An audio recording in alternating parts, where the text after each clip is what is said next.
안녕하세요. 김이사입니다. 오늘은 아는 분한테 전화를 한 통 받았는데 국제결혼 하시는 분들한테 경각심을 심어주고 싶어서 얘기를 해보겠습니다. 제가 코로나 시작할 때 국내 맞선을 좀 몇 개 했던 적이 있어요. 그때까지는 사업자를 가지고 있었거든요. 근데 국내 맞선을 했다가 잘 안 됐어요. 근데 이분이 이디야 커피숍이라고 이걸 한 2개 하시는데 뭐 지금은 좀 그렇게 브랜드가 있는 것 같진 않은데 예전에 그때는 그래도 좀 잘 됐던 것 같아요. 그래서 당시에 그러지 말고 뭐하러 맞선을 보냐, 맞선 보지 말고 그냥 네가 마음에 드는 베트남 여자를 커피숍 알바로 뽑아라. 그랬더니 커피 주문받는 게 되게 복잡하고 그러니까 좀 어렵다 이런 얘기를 하더라고요. 근데 어느 날 또 통화를 했어요. 자기 결혼한다고. 그래서 알고 봤더니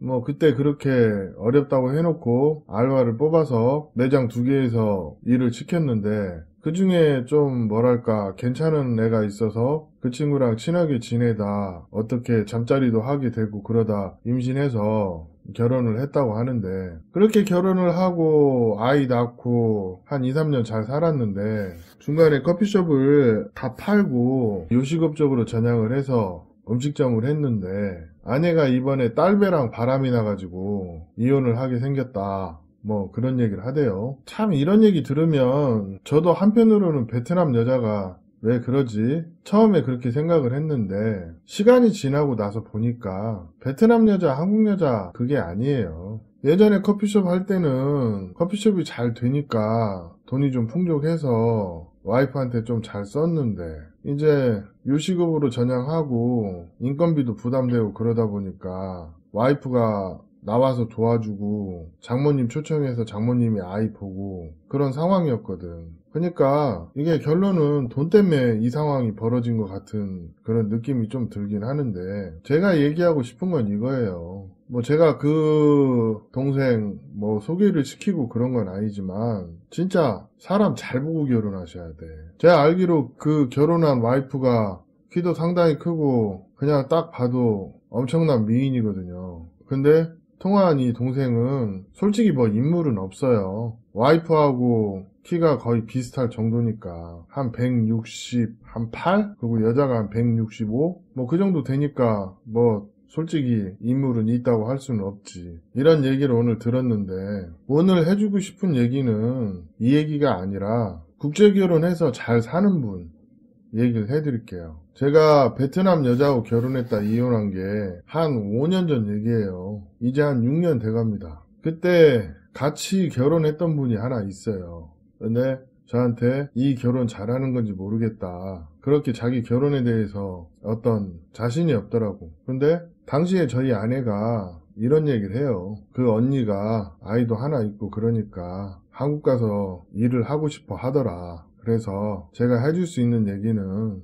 아무래도 재혼이다 보니까 자식에 대한 그런 미련이 있을 수 있으니까 이런 부분에 대한 배려를 형이 좀 해주면 크게 문제는 없을 것 같다. 뭐 이런 얘기를 그 당시에도 했었거든요. 근데 그분은 그 약속을 다 지키고 지금 경남권에 아파트 3억짜리 샀어요. 두 분이서 열심히 일해서 한 달에 거의 한 400 가까이 저축을 했답니다. 그래서 3억짜리 아파트를 샀는데 저는 당시에 아내하고 약속했던 게 있는데 솔직히 지키지를 못했어요. 그리고 이혼할 때도 아내가 요구하는 거를 무리하다 생각하고 듣는 척도 안 했고 여차튼 저차튼 그렇게 이혼을 했는데 저희 전 아내는 호주에서 베트남계 남자 만나서 아이 낳고 잘 살고 있고 저는 여전히 혼자였습니다. 시간이 지나고 보니까 그 베트남 아내가 나한테 요구했던 게 그렇게 무리한 요구도 아니었고 내가 받아들이는 부분에서 너무 옹색했던 거예요. 오늘 전화 온 친구 얘기 들어보고 내가 내 과거를 돌아보게 된 계기가 됐고 이 옹색한 내가 결혼을 실패하고 지금 새로운 여자를 만나서 동거라면 동거고 결혼이라면 결혼인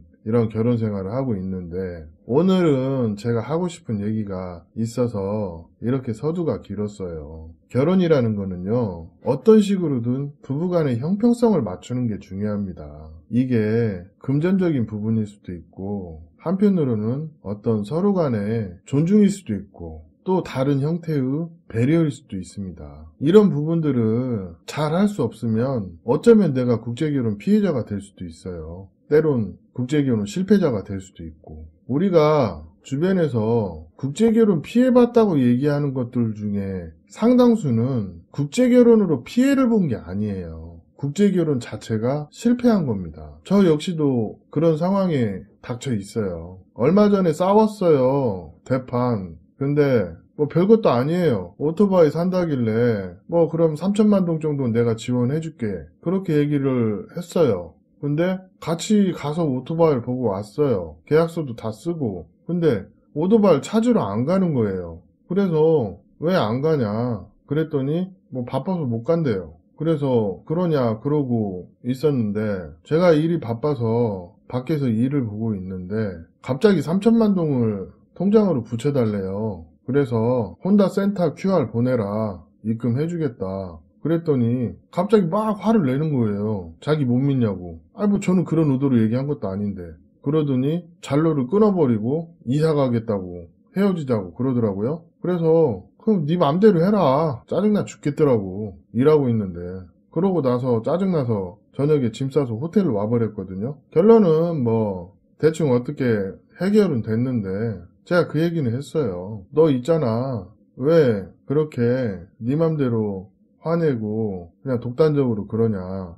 나는 그게 싫다. 이런 모습 보면서 네가 싫은 것도 아니고 어떤 좋은 마음이 있어도 불같이 화내고 네 맘대로 상황을 판단해버리는 이런 부분에서 내가 볼 때는 서로 신뢰가 깨진 것 같다. 아니면 네가 나를 믿지 않는다거나, 그래서 나는 더 이상 너를 믿지 않기로 했다. 그러니까 잘 판단해라. 뭐 이런 얘기도 했었거든요. 근데 시간이 지나고 보니까 이게 상대한테 내가 비수가 되는 말을 너무 많이 했다는 그런 생각을 하게 되더라고요. 이런 생각을 하면서 같은 말이라도 따뜻한 말들이 쌓여서 신뢰가 되는 건데, 저도 잠시 이성을 잃고 이런 상황을 만들어서 반성을 좀 해봤습니다. 사람들이 같은 상황이 자주 반복이 되는 것은 남 탓을 할 게 아니라 자기 자신에게도 문제가 있는 거예요. 저도 이번 일을 계기로 많이 반성을 했지만, 한국 남자에게 결혼이란 어떤 금전적인 그런 배려도 좀 필요한 부분이 있긴 하지만, 한편으로는 마음으로 돈을 잘 써서 아내의 마음을 얻고 존중받으면서 한편으로는 배려도 하는 여유가 필요한 게 국제결혼이 아닌가 싶습니다. 오늘은 사실 이 얘기가 하고 싶었어요.